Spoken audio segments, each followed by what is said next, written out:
Et donc effectivement, 3 spécialités en une, nutrition, supplémentation et santé environnementale. Et si je ne devais en garder qu'une, ce serait la santé environnementale, puisque l'idée c'est d'intégrer le plus de facteurs environnementaux ayant un lien avec la santé dans cette pratique-là.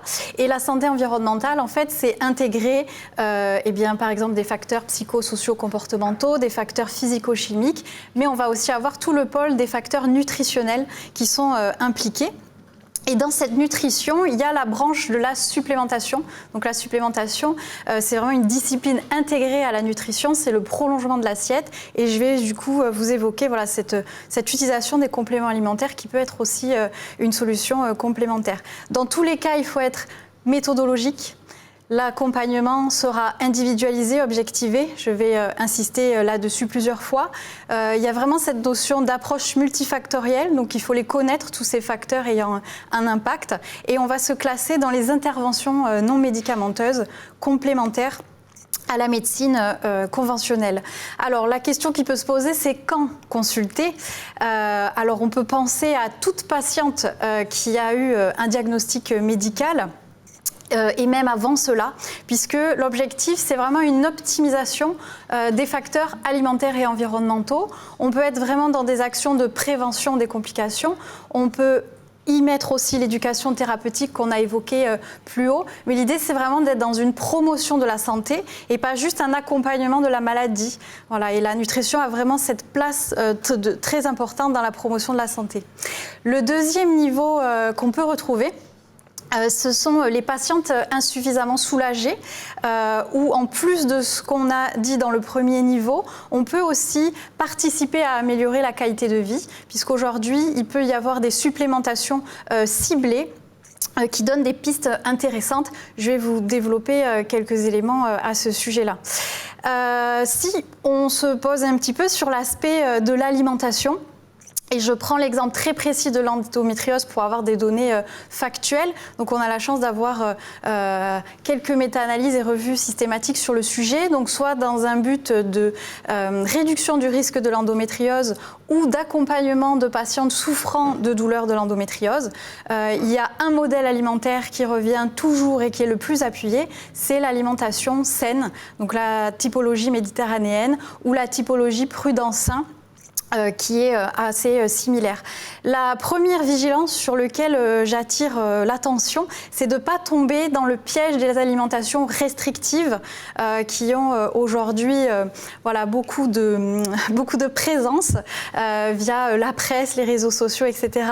On peut aussi parler beaucoup aujourd'hui d'alimentation anti-inflammatoire. Alors cette pratique ne faisant pas consensus n'est pas définie précisément. Je ne dis pas que tout est à jeter dans l'alimentation anti-inflammatoire, mais surtout il faut savoir ce qui se cache derrière parce qu'il y a aussi des dérives. Et aujourd'hui, la science ne permet pas d'encourager systématiquement l'éviction de composés comme les produits laitiers, le gluten ou le sucre comme on entend aujourd'hui beaucoup. Dans cette typologie méditerranéenne, on est capable aujourd'hui de mettre en avant des catégories alimentaires qui ont été associées à des effets positifs dans le cadre de l'endométriose. Donc par exemple les fruits et les légumes. Un détail intéressant, c'est que par exemple les fruits bio ont montré un intérêt supérieur en fait aux fruits issus d'autres types de cultures, de façon très paradoxal, comme je disais, par rapport au contexte actuel, les produits laitiers, en fait, font vraiment partie des catégories alimentaires intéressantes en modérant la quantité et en choisissant aussi des versions particulièrement intéressantes en termes de qualité, notamment des versions fermentées.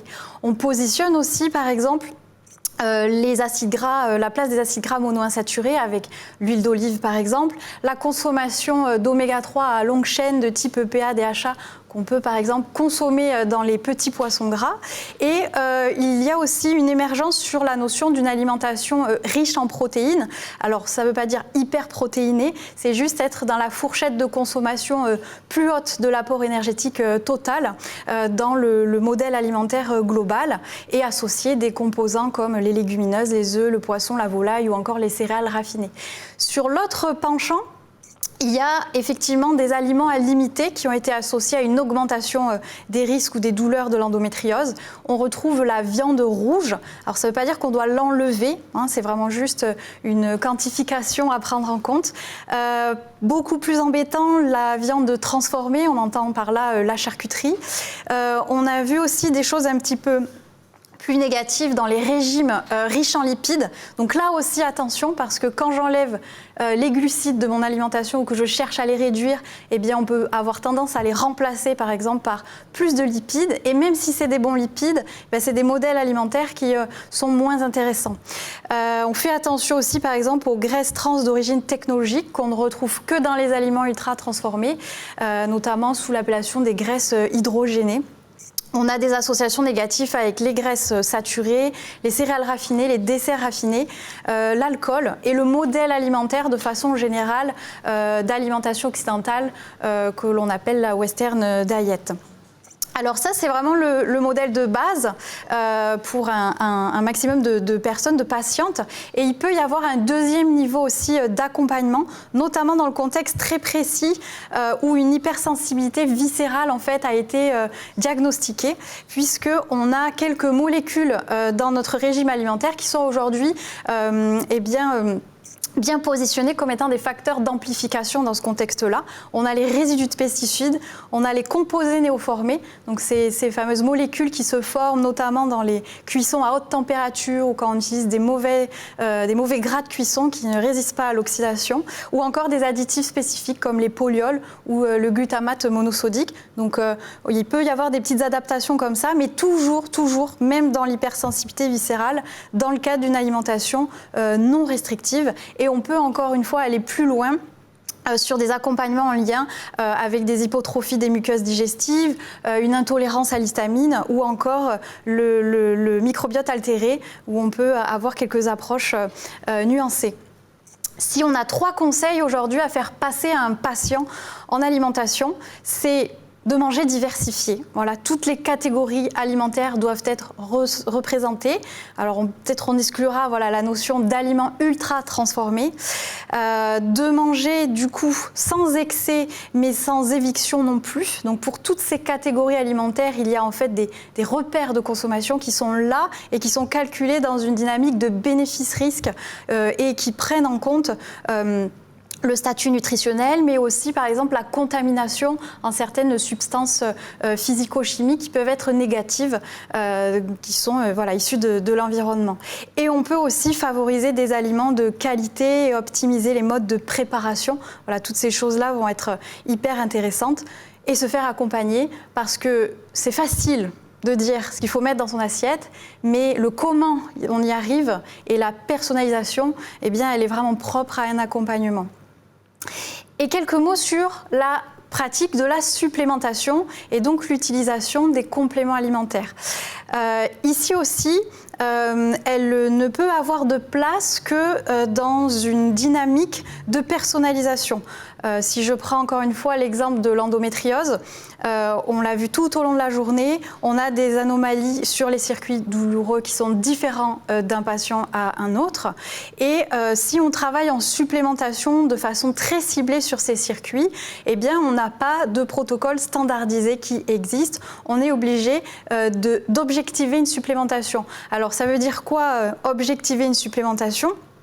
C'est faire appel à des évaluations liées à notre environnement, liées à notre assiette. On peut se servir d'analyses biologiques et on peut bien sûr se servir de certains symptômes.